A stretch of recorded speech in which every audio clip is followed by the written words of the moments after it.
이 무더위 가운데 오늘 하루를 지켜주시고 인도하신 하나님께 찬양과 존귀와 영광으로 예배하는 저와 여러분이기를 소망합니다. 여러분의 그 하루의 수고 위에 하나님의 위로와 하나님께서 부으시는 새 힘이 풍성하게 되어지는 은혜의 밤 되기를 간절히 소망하며 축복합니다. 우리는 가끔 이런 문자나 전화를 받을 때가 있습니다. 너 오늘 거기 가지 않았니? 너 보고 내가 인사했는데 넌 모른 척하고 그냥 휙 지나가더라.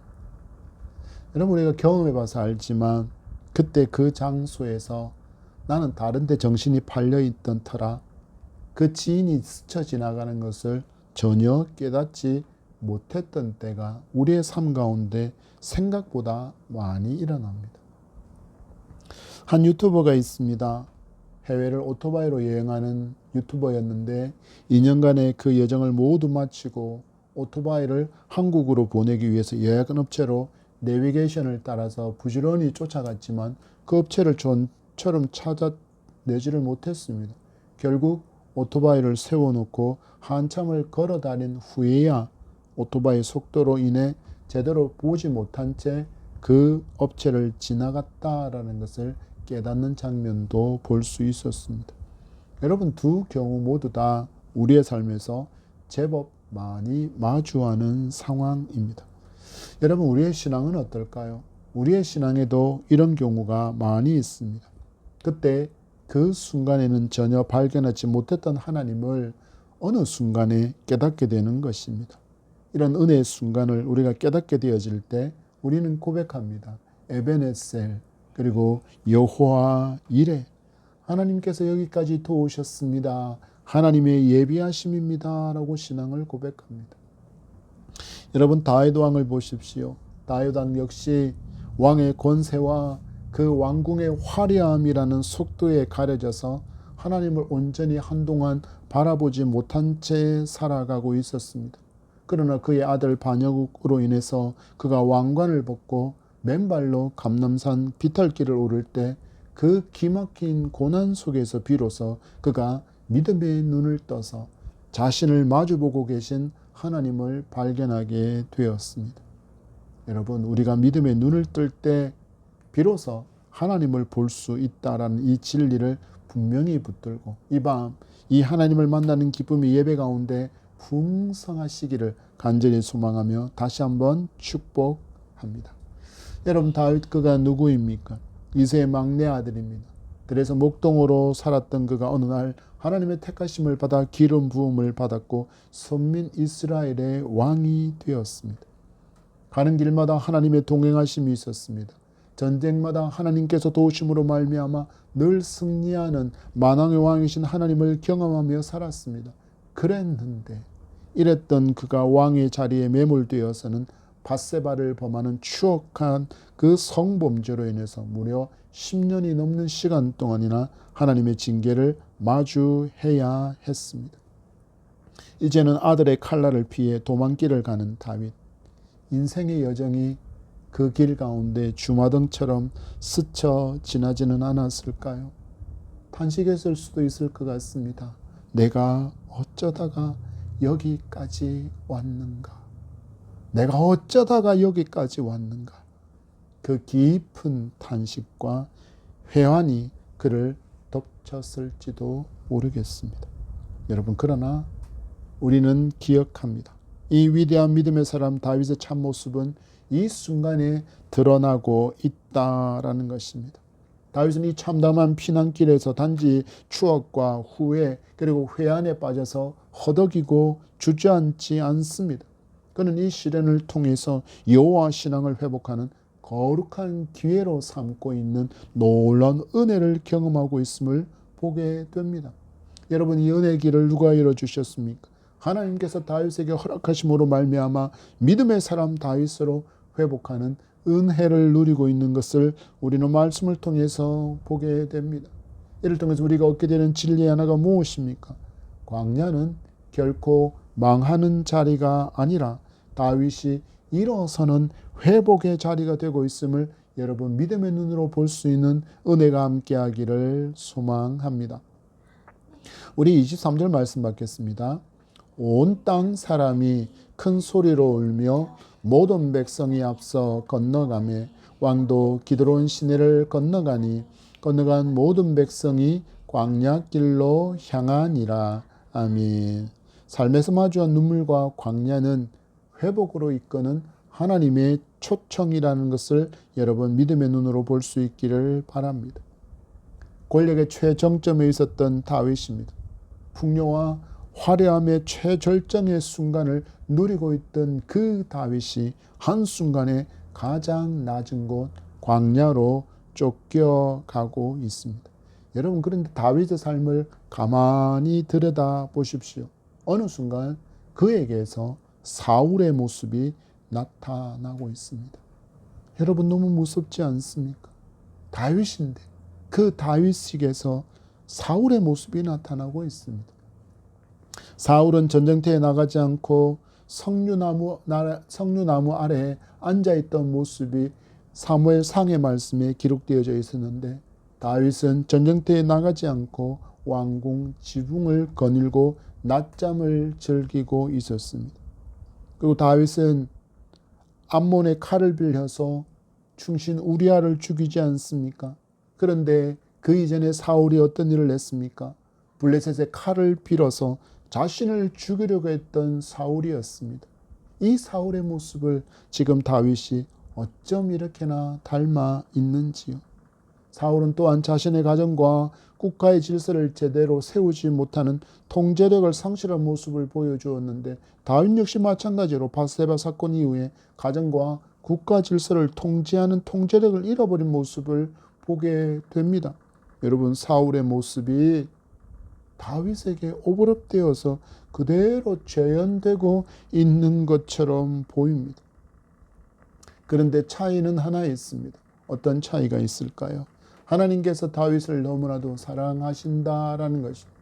다윗은 실수했습니다. 넘어졌습니다. 죄를 지었습니다. 그러나 그 후 그는 겸비되어지는 아름다움이 있었다 하면, 사울은 그것 없이 끝내 하나님에게로 돌아오지 않았다라는 결론이 차이라 할 것입니다. 그래서 하나님은 한때 내 마음에 합한 자라고 칭찬했던 이 다윗을 너무나도 안타깝게 여기신 하나님께서 그가 전부인 것처럼 즐기며 소유를 소망했던 그 왕권을 일시적으로 빼앗기게 하시고, 그리고 범죄의 온상이 되어져 버린 그 왕궁에서 광야의 길로 하나님께서 다윗을 내어 몰고 있습니다. 여러분, 왜 광야일까요? 다윗에게 있어서 이 광야는 굉장히 특별한 의미를 가진 곳이기 때문입니다. 그는 시편 8편에서 이 광야를 이렇게 노래하고 있습니다. 주의 손가락으로 만드신 주의 하늘과 주께서 베푸신 달과 별들을 내가 보오니, 사람이 무엇이기에 주께서 그를 생각하시며 인자가 무엇이기에 주께서 그를 돌보시나이까 라고 노래하고 있습니다. 여러분, 이때가 언제였을까요? 바로 목동으로 살 때 밤에 양을 지키며 문득 바라본 하늘을 가득 채운 그 달과 별들을 보며 그 별과 달을 만드신 하나님을 송축하고, 그 만군의 왕이신 온 우주의 왕 되신 그 하나님께서 자기를 당신의 백성으로 그리고 자기의 소유로 삼아주심에 감사했던 다윗의 신앙의 고백이 바로 시편 8편입니다. 그는 광야에서 하나님을 만났고 하나님을 찬양하는 찬양의 목소리로 가득했던 그 장소가 바로 광야입니다. 또한 그는 그곳에서 하나님의 돌보심 또한 고백했습니다. 경험하며 살았습니다. 그곳이 바로 다윗에게 있어서 광야입니다. 또 다른 다윗에게서의 광야가 있습니다. 바로 사울에게서 피해서 도망 다녔던 그 광야입니다. 이 광야에서 다윗은 한순간도 하나님 없이는 살 수 없다라는 그 아름다운 뜨거운 신앙의 고백이 있었던 다윗의 신앙을 재련하는 용광로와 같은 광야가 그에게 있었습니다. 이 용광로에 들어간 다윗은 불태워져서 그에게서 불순물이 다 제거되어져서 오직 하나님만을 최고로 붙드는 그런 순금으로 재련된 다윗이 나온 곳이 바로 광야였습니다. 그래서 그는 낮아짐으로 겸손하게 하나님께 길을 묻고 하나님을 따랐던 그 다윗의 삶이 녹아있던 장소가 어디라고요? 바로 하나님께서 지금 다윗을 내어 몰고 있는 그 광야입니다.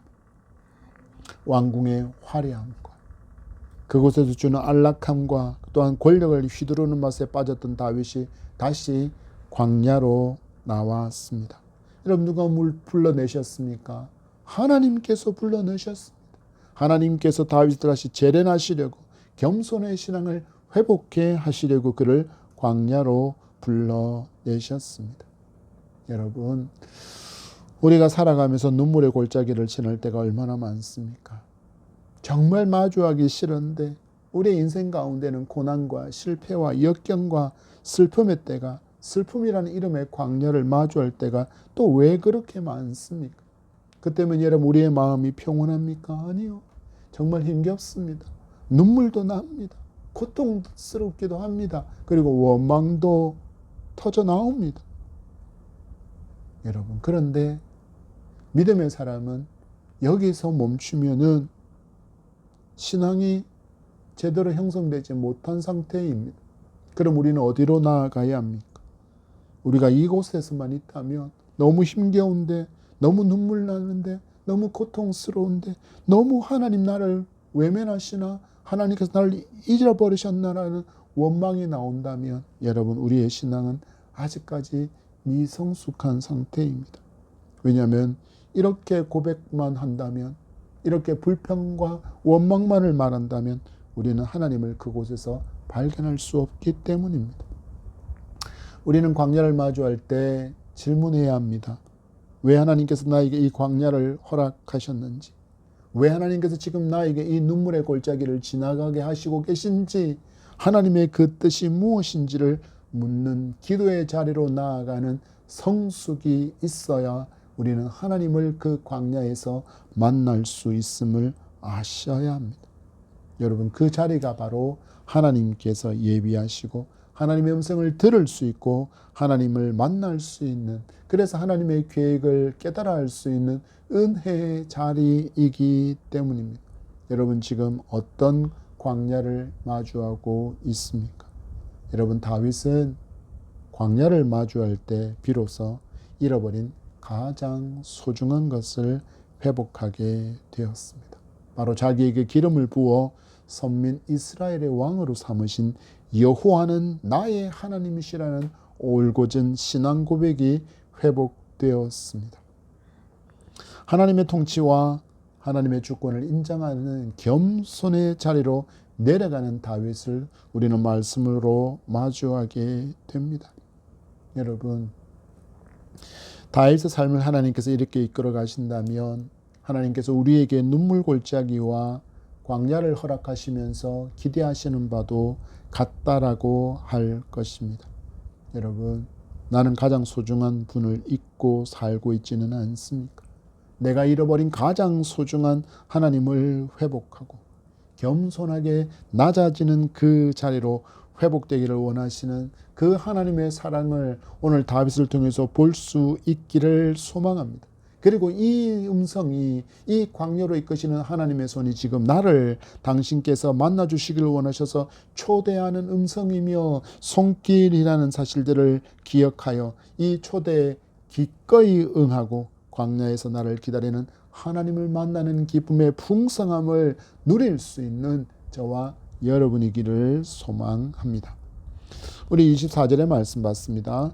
보라, 사독과 그와 함께한 모두 레위 사람도 하나님의 언약궤를 메어다가 하나님의 궤를 내려놓고 아비아들도 올라가서 모든 백성이 성에서 나오기를 기다리도다. 아멘. 다윗이 여호와의 주권을 인정하다.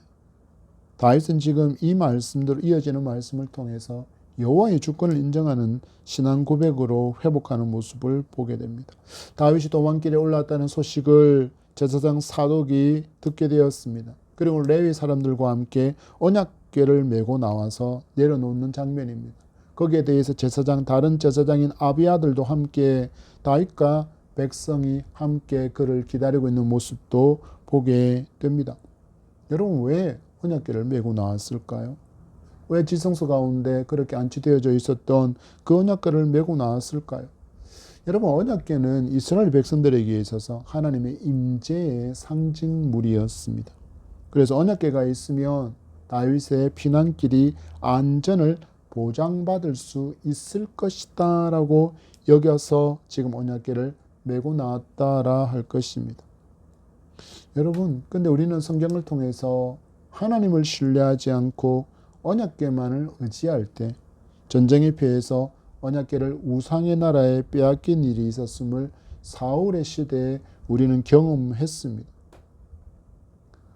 많은 사람들이 언약궤 자체가 마치 권능을 가진 것처럼 여기는 모습이 있는데, 이 모습을 영화인 인디아나 존스의 시리즈 레이더스에서 장면을 볼 수 있습니다. 독일 군들이 이스라엘이 멸망을 앞두고 다른 나라에 숨겨둔 그 언약궤를 찾아 나서게 됩니다. 그 나서게 된 이유가 언약궤에는 강력한 에너지가 있기에 이것을 무기화해서 세계 정복을 하려는 의도로 그들은 이 언약궤를 찾아 헤매 다녔습니다. 그리고 드디어 영화상에서 이 언약궤를 발견하고 언약궤의 뚜껑을 여는 순간 엄청난 빛이 쏟아져 나와서 독일 군인들을 순식간에 재로 만드는 장면이 등장합니다. 여러분, 이런 오해를 하는 크리스찬이 너무 많습니다. 어떤 점에서 그럴까요? 마치 교회 건물이, 우리가 지금 펼치고 있는 이 성경책이 그 자체가 마치 권능을 가진 것처럼 여기는 것입니다. 여러분, 오해를 멈추시기 바랍니다.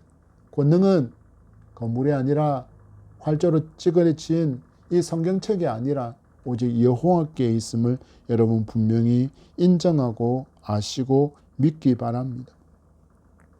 여러분, 도망길을 가는 다윗에게 이스라엘이 가지고 있던 이 정서로 따져본다면 이 언약궤는 너무나도 절실한 도움이었고 능력이라 말할 수 있습니다. 우리가 보통 물에 빠지면 뭐로도 짚으려고 합니까? 맞습니다. 지푸라기라도 그거 짚는다 그래서 물에 빠진 사람 헤어나오지 못합니다. 그럼에도 불구하고 물에 빠진 사람은 지푸라기라도 의지하려고 하는 게 생존 본능입니다. 그런데 절체절명의 그 위기를 마주한 다윗이 변화되어진 모습을 보여줍니다. 바로 광야로 가는 그 길에서 그의 영혼에 변화가 일어나고 있는 모습을 우리가 감지할 수 있습니다. 그는 많은 사람들이 생각했던 것처럼, 사울이 생각했던 것처럼 언약궤, 곧 하나님을 예표하고 하나님의 임재를 상징하는 이 언약궤, 그것을 통해서 하나님을 이용할 수 있는 존재이며 마음껏 조종할 수 있는 존재라고 다윗은 여기지 않고 있음을 우리에게 보여줍니다. 그래서 그가 언약궤를 메어내온 사독에게 다시 그 언약궤를, 하나님의 궤를 성읍으로 가져가라고 그렇게 이야기하는 이유가 바로 여기에 있습니다. 그러나 우린 여기서 더 중요한 장면 하나를 눈여겨 보아야 합니다. 언약궤를 다시 예루살렘 성전으로 가져가라고 명한 후에 이어지는 다윗의 신앙 고백을 우리가 주위에서 볼 수 있기를 소망합니다. 우리 25절 만일에서부터 26절 끝자까지 같이 읽겠습니다. 만일 내가 여호와 앞에서 은혜를 입으면 도로 나를 인도하사 내게 그 궤와 그 계신대를 보이시리라. 그러나 그가 이와 같이 말씀하시기를 내가 너를 기뻐하지 아니한다 하시면 종이 여기 있사오니 선히 여기시는 대로 내게 행하시옵소서 하리라. 아멘. 그의 고백 가운데 하나님의 뜻이 하늘에서 이룬 것 같이 땅에서도 오직 하나님의 뜻만이 이루어지기를 원합니다 라고 말했던 우리 주님의 주기도문과 같고, 아버지여 할만하시거든 이 잔을 내게서 옮기시옵소서. 그러나 나의 원대로 마옵시고 아버지의 뜻대로 되기를 원하나이다 고백했던 예수 그리스도의 순종의 신앙 고백과 같은 고백이 지금 다윗의 입술을 통하여서 터져 나오고 있습니다. 시편 8편의 고백을 회복하고 있습니다. 사울에게 쫓겨다닐 때 광야에서 고백하고 붙들었던 하나님을 다시 붙잡으며 다윗이 지금 겸손의 신앙을 회복하고 있습니다. 우리 주님의 기도와 같이 하나님의 주권을 인정하고 우리 주님이 십자가를 지신 것처럼 예수님을 믿는 사람은, 예수님을 따르자고 예수님을 따르기를 고백한 믿음의 사람은 언제나 하나님의 주권과 그 통치를 인정하며 살아가야 합니다. 그래서 믿음의 선진들은 여호와는 나의 하나님이시다 고백하는 입술이 있었던 것입니다. 여러분, 그 고백 속에는 어떤 상황과 어떤 순간에도 하나님은 그 상황과 그 순간을 통치하고 계시니 두려움이 없다라는 신앙의 고백이 여호와는 나의 하나님이시다라는 신앙 고백 속에 숨어 있었던 그들의 진정한 신앙이었음을 여러분 붙들 수 있기를 바랍니다. 여러분, 우리 십자가 목걸이 많이 하고 다니지 않습니까? 우리의 목에 걸려있는 그 십자가가 때로는 차량 유리 앞에 성경책을 놓아두는 분들도 제법 많은데, 여러분 마치 그 앞에 놓여있는 성경책과 목에 걸려있는 십자가가 권능이 있어서 나를 지켜줄 것처럼 여긴다면 나는 지금 십자가와 그 성경책을 우상처럼 다루고 있다는 것을 여러분 아셔야 합니다. 멈추시기 바랍니다. 우리의 입술을 통해서도 모든 순간에 우리의 입술은 오직 여호와는 나의 하나님이시다 고백하며 그 주권을 인정하고 그 통치 아래 통치받기를 기뻐하는 겸손히 나아가는 무릎의 성도 되기를 소망합니다. 그때 비로소 하나님의 통치와 하나님의 그 놀라운 권세를 여러분들이 누리게 될 줄 믿습니다. 우리 30절의 말씀 봤습니다. 다윗이 감람산 길로 올라갈 때 그의 머리를 그가 가리고 맨발로 울며 가고 그와 함께 가는 모든 백성들도 각각 자기의 머리를 가리고 울며 올라가니라. 아멘. 우리는 이 말씀을 통해서 겸손을 회복한 다윗의 눈물을 보게 됩니다. 여러분 23절로 돌아가 봅시오. 거기에도 분명히 백성들의 눈에, 다윗의 눈에 무엇이 있습니까? 눈물이 등장합니다. 그리고 30절에 다시 눈물이 등장하고 있습니다. 그런데 23절과 30절에 등장하는 눈물은 그 성격이 조금 다릅니다. 23절에서 만나는 눈물은 상실을 안타까워하는 눈물, 마주한 그 현실의 막막함으로 인하여서 두려움으로 흘린 눈물이었다면, 이 30절의 눈물은 하나님 앞에서 겸비되어진 낮은 자로서 자신의 상태를 깨닫게 된 회개의 눈물이라고 말할 수 있기 때문입니다. 여러분, 다윗의 눈물과 함께 기록되어진 다윗의 모습을 보십시오. 그가 머리를 가리고 있습니다. 그리고 맨발로 울며 감람산을 올라가고 있습니다. 여기에 머리를 가린다라는 말은 이스라엘 백성들에게 있어서 극심한 수치의 상태를 이야기합니다. 찢어질 만큼의 애통함의 상태를 이야기합니다. 그리고 무거운 죄책감으로 말미암아 하나님과 사람 앞에 얼굴을 들 수 없다라는 그 의미가 바로 머리를 가린다라는 뜻입니다. 거기에 대해서 맨발로 가고 있습니다. 다윗의 발이 지금 맨발입니다. 여러분, 왕으로서의 모든 위엄과 권위를 내려놓은 모습이 바로 맨발입니다. 또한 맨발은 포로로 끌려가는 자 모습입니다. 애곡하는 자의 전형적인 모습이 바로 맨발입니다. 그런데 지금 여기서 시제로 사용되어지는 말은 계속 이어지고 있음을 이야기하고 있습니다. 다윗이 잠깐 쇼하듯이 누군가에게 보여주기 위한 액션을 취한 것이 아니라 감람산으로 올라가는 내내 그는 끊임없이 눈물을 흘리며 애통하는 다윗이었다라는 것을 기록해 주는 것입니다. 여러분, 다윗이 지금 무엇을 깨닫게 되었습니까? 하나님 앞에서 참으로 교만했던 자기를 깨닫게 된 것입니다. 여러분, 하나님의 말씀을 우리는 거울이라고 부릅니다. 그래서 그 거울 앞에 날 것 그대로 벌거벗겨진 그대로의 나를 세울 때 비로소 여러분 우리는 나를 정확하게 볼 수 있습니다. 우리는 늘 자기가 썩 괜찮은 사람인 것처럼 보이려고 얼마나 치장하고 얼마나 꾸미는지 모릅니다. 그래서 자신의 실체를 고의로 외면할 때가 참으로 많습니다. 누가 그랬다고요? 다윗도 그랬습니다. 이 광야를 마주하기 전에 다윗도 역시 자신의 실체를, 말씀 앞에 자신의 지금 상태를 들여다보는 그것이 없었기에 날 것 그대로의 자신을 보지 못하는 상태였었는데, 그가 이 광야로 나아오는 순간 그 옛날 광야에서 마주했던 그 하나님을 마주하는 그 순간에 자기의 본 모습, 하나님 앞에서의 교만한 자기를 발견하고 있습니다. 그래서 그가 어떻게 하고 있습니까? 회개하며 눈물로 한 걸음 한 걸음 한 걸음 옮기고 있습니다. 여러분, 우리가 하나님의 말씀을 마주할 때 우리의 반응도 이러해야 하고, 그래야만 우리를 정확하게 말씀의 거울로 비춰 볼 수 있습니다. 내 영혼의 지금의 상태를 정확하게 진단하기 위해서는 우리는 하나님 말씀 앞에 서야 합니다.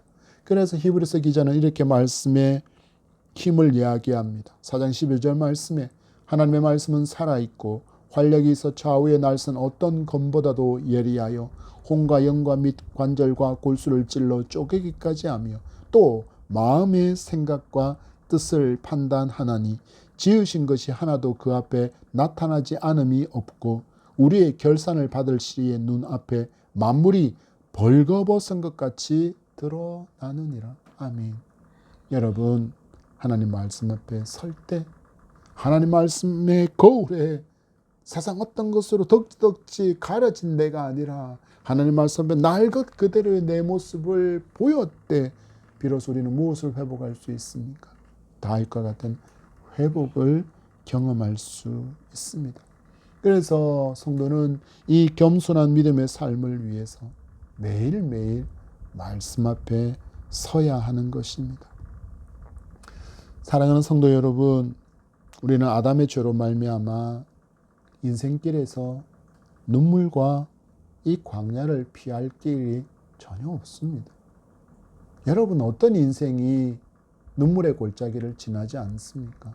어떤 인생이 여러분 광야 없는 그런 인생을 살고 있습니까?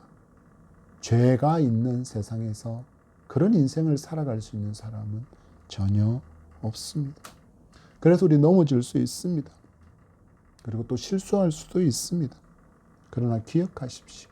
여러분, 죄로 말미암아 하나님께 매맞고 쫓겨서 그 광야에 서서 뒤늦게 깨닫는 사람이 되어서는 아니 될 것입니다. 어찌해야 합니까?